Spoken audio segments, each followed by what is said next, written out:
Oke. Action. Baik, bismillahirrahmanirrahim. Assalamualaikum warahmatullahi wabarakatuh. Waalaikumsalam warahmatullahi wabarakatuh.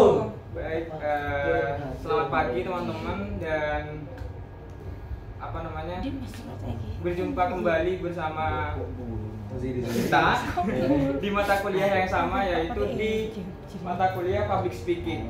Nah, mohon untuk teman-teman dapat mendengarkan dan menyimak dengan baik karena ini sangat berkaitan sekali dengan mata kuliah kita. Tema kita pada pagi hari ini adalah Public Speaking. Nah, maka dari itu mohon untuk teman-teman menyimak dengan baik, terutama bagi teman-teman yang masih merasa ingin untuk belajar. Nah, sebelumnya saya ucap juga tidak lupa untuk mengucapkan terima kasih kepada pengampu kita, yaitu Bu Eni, dan teman-teman sekalian yang masih sempat hadir pada kesempatan kali ini. Nah, pada materi kali ini yang udah saya sampaikan barusan cukup berkaitan sekali terhadap mata kuliah kita, yaitu public speaking. Bagaimana kita memahami public speaking bukan hanya tentang orang yang berbicara saja, karena orang yang berbicara saja, orang-orang di luar sana itu banyak sekali seperti itu. Tapi public speaking, untuk memahami public speaking yang baik, maka kita juga harus memahami berbagai macam teori-teorinya.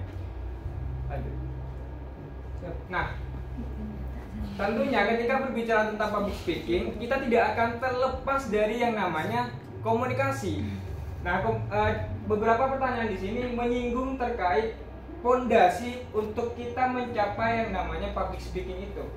Nah, pertanyaan yang pertama adalah kenapa manusia butuh komunikasi? Yang kedua, bagaimana konsep dasar komunikasi? Apa itu public speaking? Seberapa besar bakat Anda dalam public speaking? Dan apa saja hambatan dalam public speaking? Bagaimana cara untuk jadi pembicara yang baik? Nah, lanjut Mas. Nah, untuk mencapai tahap public speaking yang baik atau public speaker yang baik, kita harus menanamkan karakter ataupun prinsip yang teguh, yaitu yang pertama, kita ketika mau memulai sesuatu, terutama dalam bidang public speaking, maka yang pertama, selain kita mengucapkan bismillah, kita juga meyakinkan kepada diri sendiri bahwa are you ready for speaking? Itu tanamkan dan pertanyakan kepada diri kita sendiri. Teriakan sekeras dan selantang mungkin bahwa kita, yes I can for public speaking, yes I can speaking dan lain-lain. Maka niat yang baik, prinsip yang teguh itu akan mempengaruhi performa kita dalam public speaking. Lanjut Mas. Nah, kenapa manusia butuh berkomunikasi? Dalam berbagai macam teori-teori yang sudah kita pelajari sebelumnya, ini yang dapat mengingatkan kita kembali bahwa kenapa kira-kira manusia butuh berkomunikasi. Dan pertanyaan lainnya, apakah ada manusia yang tidak butuh untuk berkomunikasi? Tentunya dan rasanya sampai hari ini itu tidak ada. Dan ini alasannya. Yang pertama, komunikasi itu, manfaat dari komunikasi adalah untuk menyampaikan keinginan dan tujuan.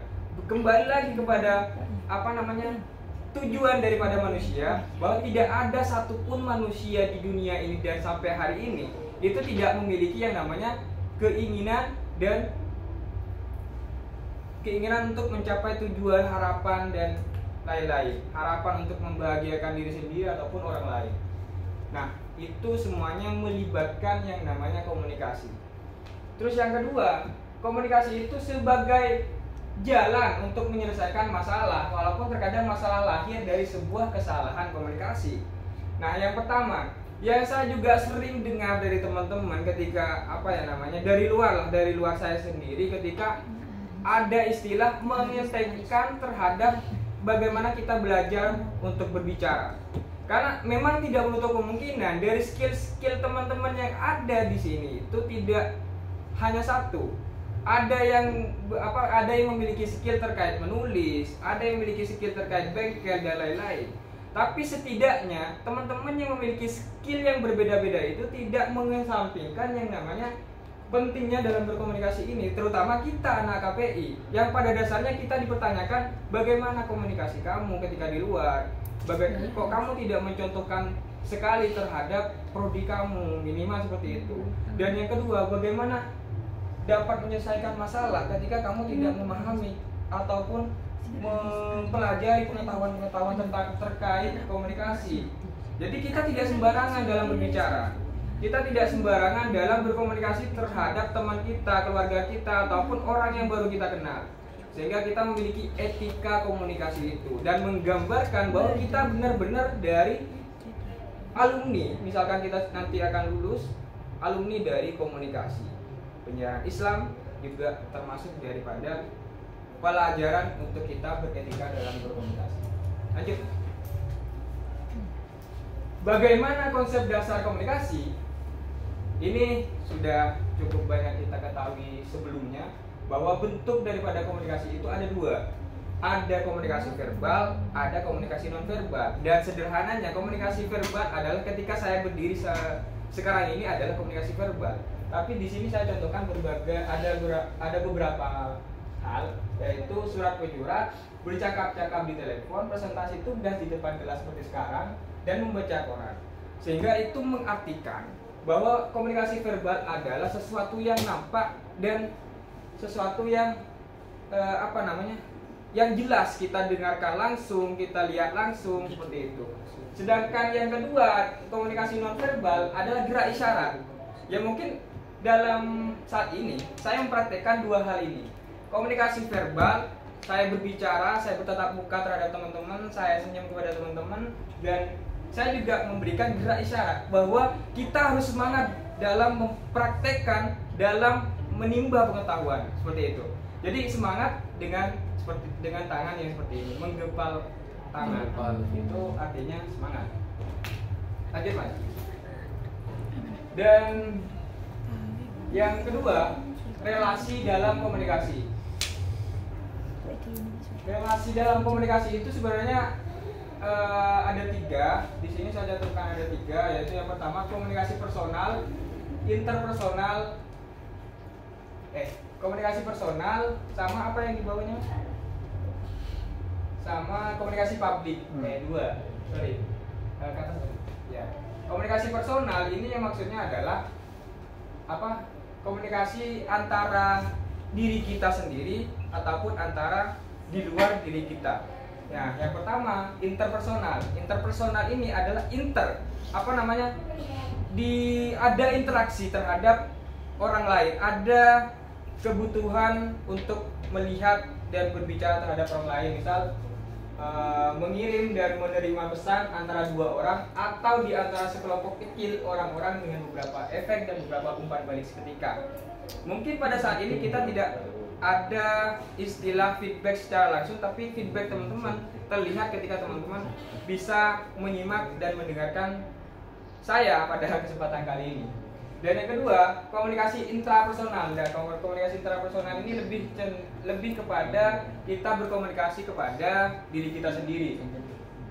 Misal dalam ketika kita mau tidur, kita sering ngalor ngidur, kita sering insecure dan lain-lain, memikirkan masa depan dan lain-lain, itu termasuk. Itu salah satu contoh sederhananya komunikasi intrapersonal. Memikirkan, berpikir, dan yang tertulis juga baik lisan ataupun tulisan. Lanjut Mas. Dan yang terakhir itu ada dari relasi dalam komunikasi itu ada komunikasi publik, surat edaran. Komunikasi publik juga termasuk ketika salah satu contohnya ketika ada surat edaran dari pimpinan paling atas, yaitu misal di kampus itu rektor, itu mengeluarkan surat edaran pengumuman bahwa besok libur ataupun besok ada acara apa dan lain-lain, maka itu termasuk dari komunikasi publik yang melibatkan mayoritas orang banyak, halayak umum.